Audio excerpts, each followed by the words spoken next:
Hey guys, my name is Caitlin Maida, and today we're making a smoked beef rib torchietti pasta. We're going to start by setting the smoker to 225. I'm going to make this on my Pit Boss smoker. And we have some double R ranch short ribs here, and I'm just going to go ahead and trim off any of the silver skin or any extra, fat on the outside, just to help get that seasoning on the meat.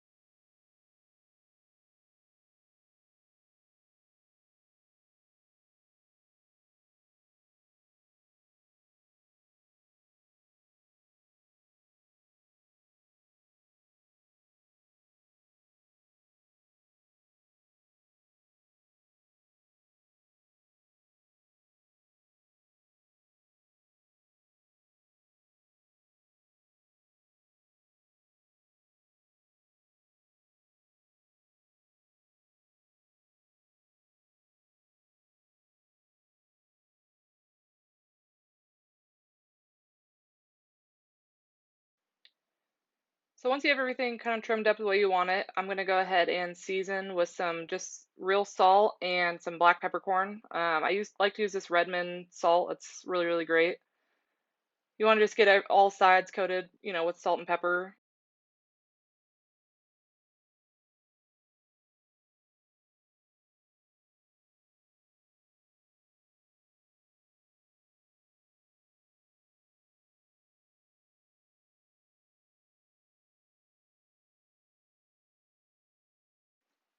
So once you have your meat seasoned up, we're going to go ahead and put this on the smoker at 225 degrees. These are going to take quite a while, probably 4 or 5 hours. I always cook everything to temperature and not to time, so we will take a temperature reading later on in the cook. This is about after an hour, and you can see there's a little bit of a, smoke bark already forming, and we will check back here in a little bit on it. So at this point, the meat's been on smoker for about 3 hours, and we are going to go ahead and transfer this stuff over into a Dutch oven. You can use a, glass, heat safe dish on the smoker if you don't have a Dutch oven, or, a different type of heat safe dish that you can, keep on the smoker. And as you can see, this stuff is starting to already kind of break down with these. There's a lot of connective tissues and stuff like that that you want to render out before, you obviously eat it. So we're just going to transfer this over to the Dutch oven, and then we will begin our braise.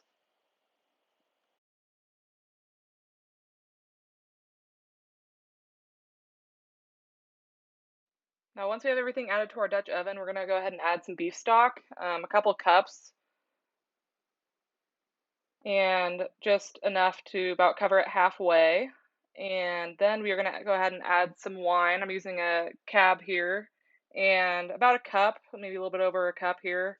And this liquid's going to reduce down and help us break down our meat to braise. I'm also going to add a couple of bay leaves and a sprig of tarragon, and we're going to just get that tarragon down in the pot and get it all mixed up. And then we're just going to go ahead and add a lid and keep on checking on this periodically. We will check back in about half hour, 45 minutes to see how it's doing. Now, after about an hour, we're going to go ahead and check on it. And as you can see, the liquid has reduced just a little bit. So we are shooting for a final temperature of around 225 degrees. Right now at about 170.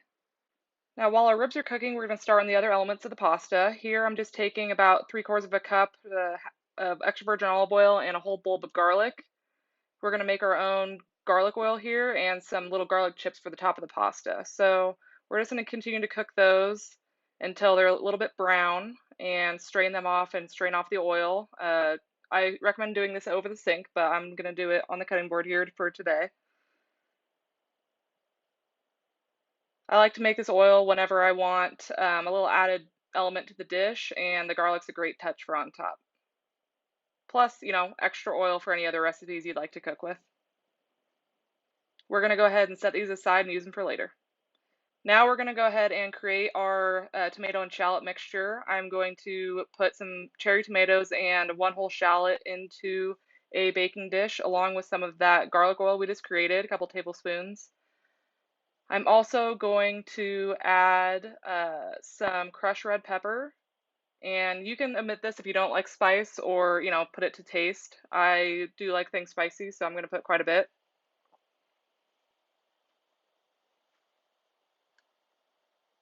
I am also going to season with salt, again using the Redmond Real Salt. And then finally, we're going to go ahead and give us a little stir. And our last item we're going to add is just a little bit of balsamic vinegar.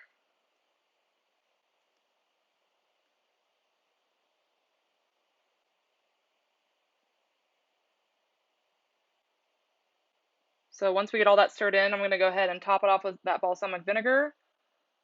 Just a couple of tablespoons. It really adds a nice touch to the final dish.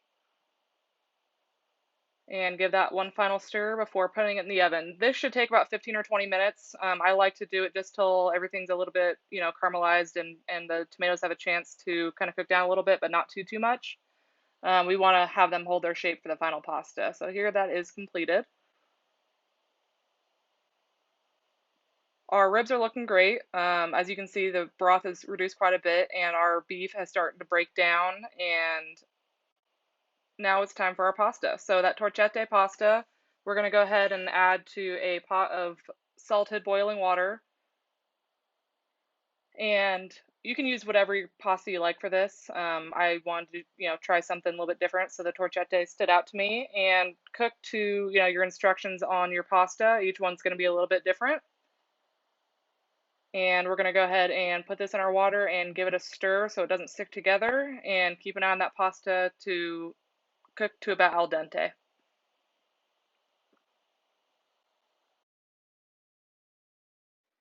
So once our pasta is done, I'm going to go ahead and strain it off and add it back to the pot, and then go ahead and add our tomato and shallot mixture.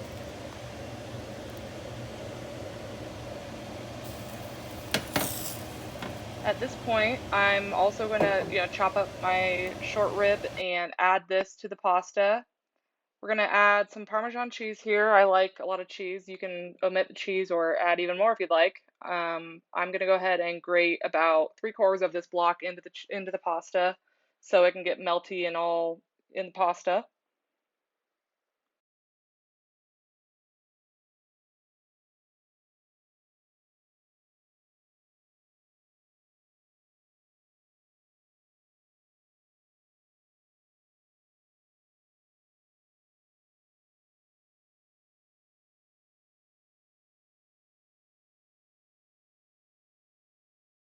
So once our cheese is in there, I'm going to go ahead and give this a stir, being a little gentle because I don't want to tear anything apart.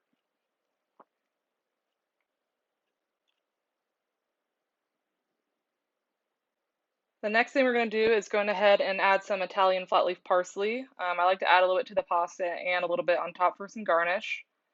I just go ahead and tear that right off and go ahead and give this a pretty fine chop.